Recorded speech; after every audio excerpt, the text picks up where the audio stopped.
อยู่สังกีสังสือปันนุ่งอยู่หันตาปันปีต้อยนุ่งเมื่อเข้ากัดนุ่งเมื่อไปแคบบางทีบนกบกูป้าหักนางก็ถูกลีสือปันป้าแป้งนางก็ถูกลีสือปันเมื่อพวกปันมีไปเข้าว่าเมื่อพวกปันเฮ็ดไปเข้าว่าขึ้นต้องไล่เมื่อขึ้น50เคยปีสือเคยปีสือปัน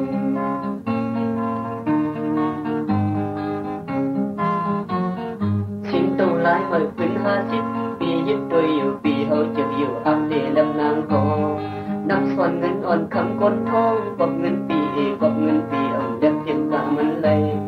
โอ้ฮักเขาก็อย่าไปตุ้งนุ่งโอ้เป้งเขาก็อย่าไปตุ้งนุ่งเมื่อพวกคนมีบ่อยเขาว่าเมื่อพวกคนมีบ่อยเขาว่าชิ้นตรงไล่เก่าปีกายนั้นนุ่งแทงให้พังนุ่งแทงให้ยอกเท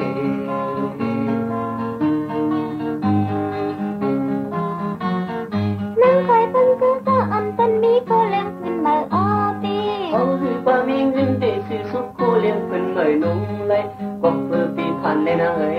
เคยนุ่งก็เดจังเฮ็ดคือเป็นเมื่อปีหาแรงเงินนำปีที่สิสุขปัน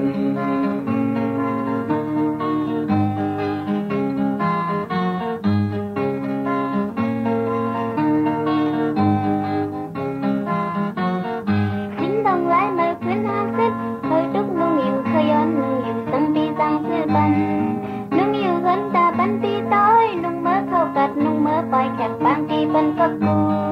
ป้าหักนางก็ถูกลีสือปันป้าแป้งนางก็ถูกลีสือปันเมื่อพวกปันมีไปเข้าว่าเมื่อพวกปันเฮ็ดไปเข้าว่าสิ้นต้องไล่เมื่อขึ้น50เคยปีสือเคยปีสือปัน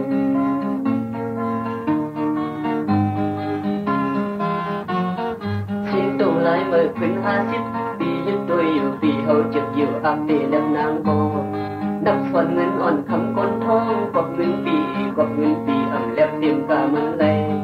โอ้ฮักเขาก็อย่าไปตุ้งนุ่งโอ้เป้งเขาก็อย่าไปตุ้งนุ่งเมื่อพวกคนมีบ่อยเขาว่าเมื่อพวกคนเฮ็ดบ่อยเขาว่าชิ้นตรงไล่เก่าปีกายนั้นนุ่งแทงให้พังนุ่งแทงให้ยอกเท